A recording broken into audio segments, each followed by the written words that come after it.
Hey guys, welcome to Nerdarchy for Nerds by Nerds. I'm Ted, and today I'm hanging out with Dave. And today we're going to do D&D discussions on Featherfall and reactions.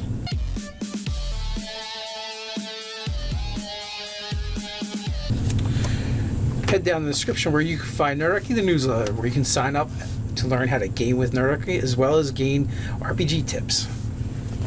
Alright, so we got a comment over on our forums by retired Grognard, and he wants to know, can you cast Featherfall after you've started your fall, or do you have to use it as a reaction the moment that you kind of make your fall? Right, so the scenario is his character, he has a player that uses it as a parachute because they travel on airships, and if you're thousands of feet in the air, as soon as you go over the side, casting Featherfall is going to do you very little good. You're going to still do... You're still going to fall. You're going to fall slowly for a while, not cover the distance to the ground, and then take 20 dice hits. Yes. So he says that the player character says, "Well, I can wait until I'm 600 foot up, cast the spell, and then be able to slowly get to the ground." So, what do you do? How do you handle it? So, I guess one of the problems with 5th edition Dungeons and Dragons is very ambiguous. Specific? No, it's non-specific in a lot of areas. So I went through and basically, it describes what a bonus action. Casting a spell is a bonus action. It's a spell you can cast really swiftly, or a reaction spell is you can use your reaction to cast a spell when certain criteria are met. Right. So why couldn't you just use your regular action to cast those same spells? Right. Even though it takes less time than that.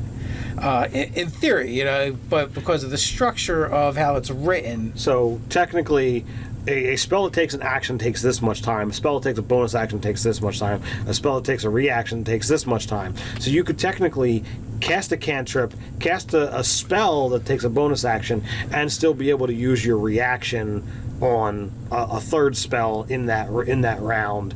If the right parameters wind up coming up, but.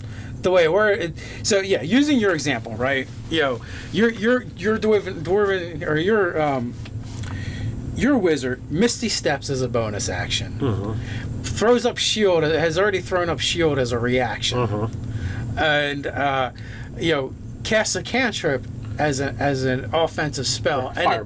Fireball, and then moves 30 feet, no problem. All of that can be done in a round within 5th edition. Awesome. So.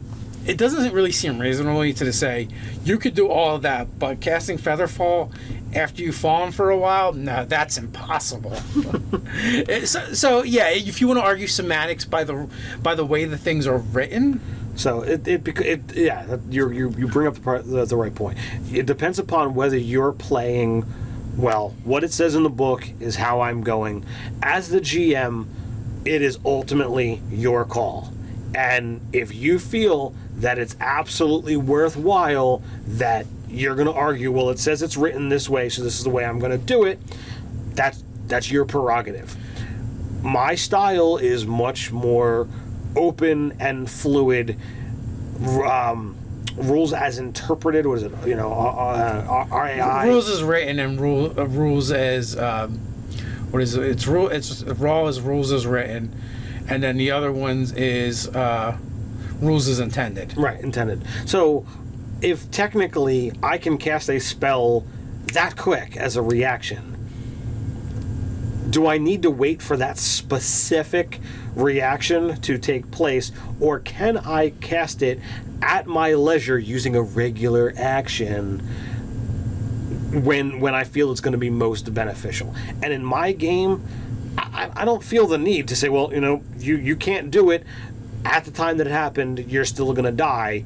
That doesn't progress the story in any way, shape, or form to just say, oh, nope, you're going to die. Well, and it just seems weird anyway. So to me, I'm always going to say yes. I'm going to let you do it because number one, your character is going to get to live, and number two, unless there's something else that is preoccupying your thoughts and your abilities during that fall, are you the kind of character that's going to be able to keep your wits about you and know approximately how far you need to be able to go?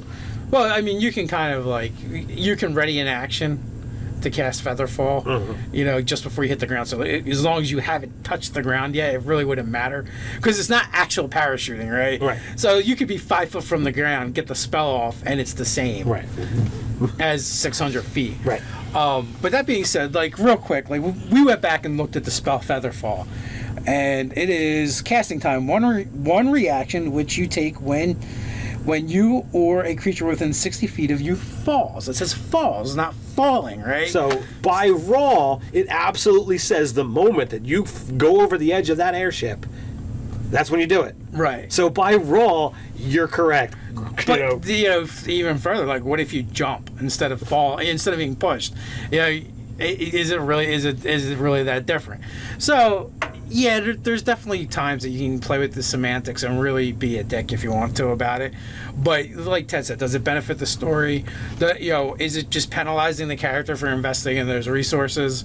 Like, because at that point in time, the spell becomes useless. If you can't use it to maximize its advantage, there's no point, unless it's like, all right, well, I've got 10 rounds of falling 600 feet. Can someone get me a line, or can the ship wheel around to catch me? Well, those become a maybe.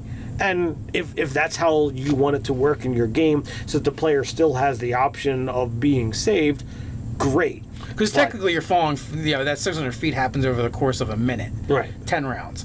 So technically, like, you could, like, if the GM's trying to introduce some other, like, more dynamic elements that might be more interesting or fun, yeah, that'd be great. Or you could be like, well, actually, 4 of you have just gone over the side. There's no guarantee that they'll be in range when you cast a spell. Right. Like, so you could play with it that way. Like, it's where it's like, oh, well, if you don't cast it now, you don't know that everyone's going to be in range when you cast a spell as you get closer to the ground. Yeah, so when you watch skydivers who are trained, they know how to stay within proximity. But if you're not used to jumping off of a flying device, how are you? If you're not panic? skilled at free falling, yeah. Are you going to panic? How's the wind going to move you versus your companion? Oh, you're heavier. Does that mean you're going to fall faster than him? Well, the other problem too is, like, in this instance with this kind of spell and the setting, that's not something people are practicing or training for. They're just not. Like, people free fall because they have parachutes, right? That's a modern idea and concept. Right.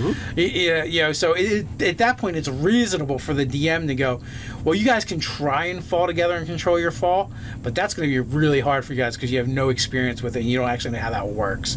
And then he may require some kind of athletics check or something. So athletics or acrobatics, maybe. Yeah, I would think it'd be this one. I'd go athletics. Okay. I think it's really going to be a matter of just controlling your body and a lot of, like, muscle control type stuff, so that you don't start spinning or flipping. Right.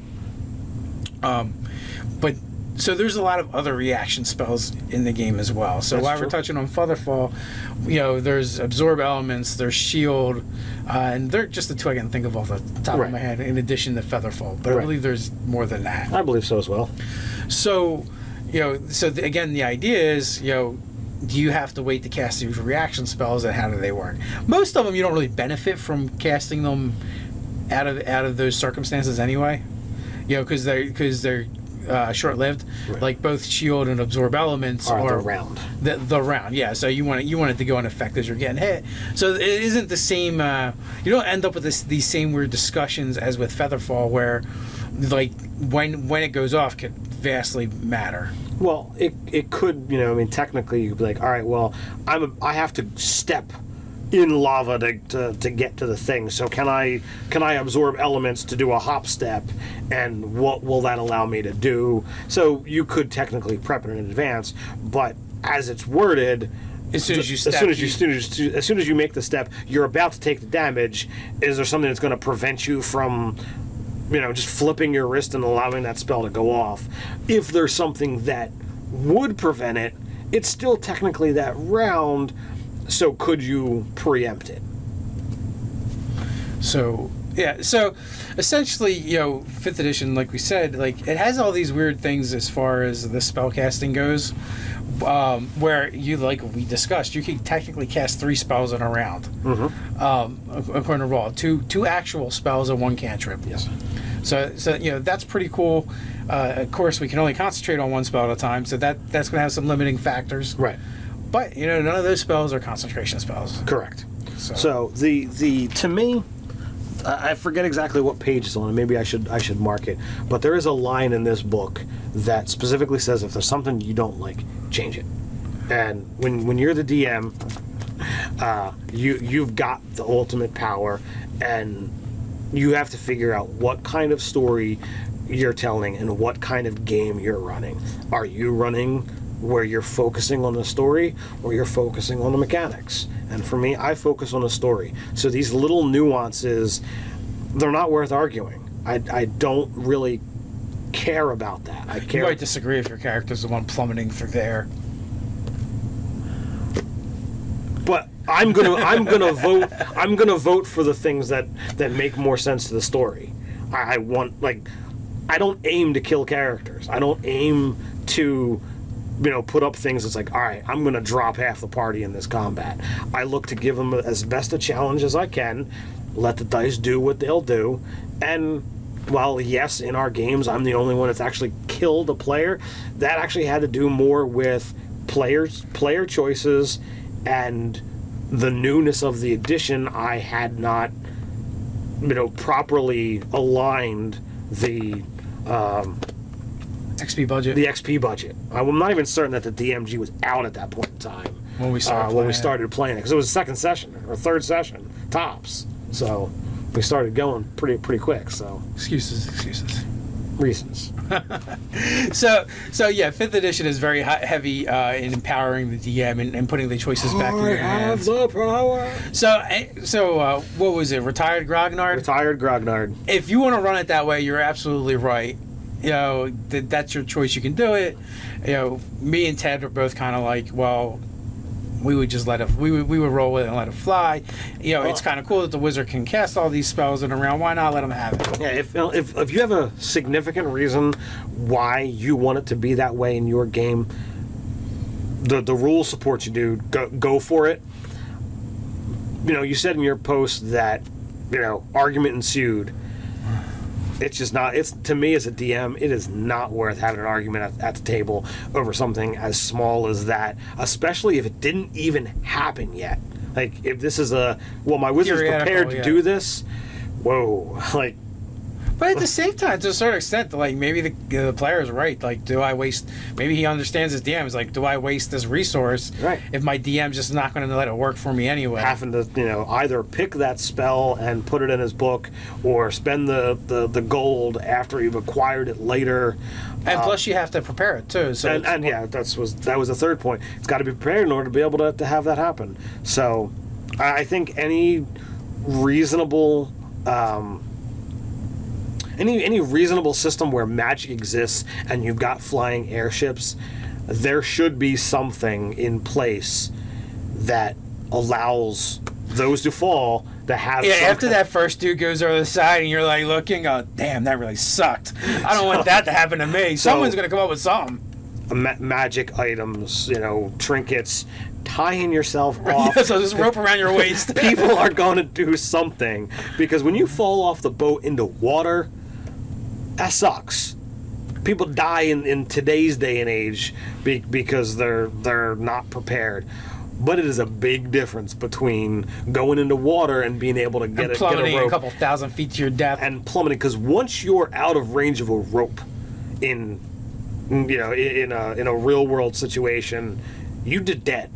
There's no coming back. When magic exists that are allowing these planes to fly, or allowing these airships to fly, there should be some kind of magical means of teleporting back or falling safely to the ground. I just pictured a character that keeps like misty stepping up. Yeah. I'm out of spell slots. Yeah, pretty much. Well, that's another thing. Could you like use Misty Step to kind of like break your momentum at the end? You know. But, how far are you falling per round versus how much are you missing? Isn't Misty Step only 20 feet? 30 feet. 30 feet, okay. So you're moving 30 foot up, but falling down. Like, how are you breaking the momentum? Like you have to misty step back up, Well, like before you hit the ground. Okay, so you're technically... Like bouncing.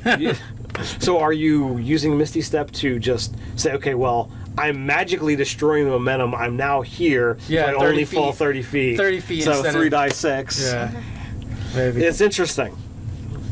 Maybe that'll be another discussion. These are things you think about when you're discussing Featherfall. So what do you guys think? How do you handle it in your game? What things did Dave and I miss? How can you help out retired Grognard handle this situation in his game? Put your thoughts, comments down below. While you're at it, don't forget to like, share, even subscribe. You can tweet it at us over on Twitter at Nerdarchy. So until next time, stay nerdy.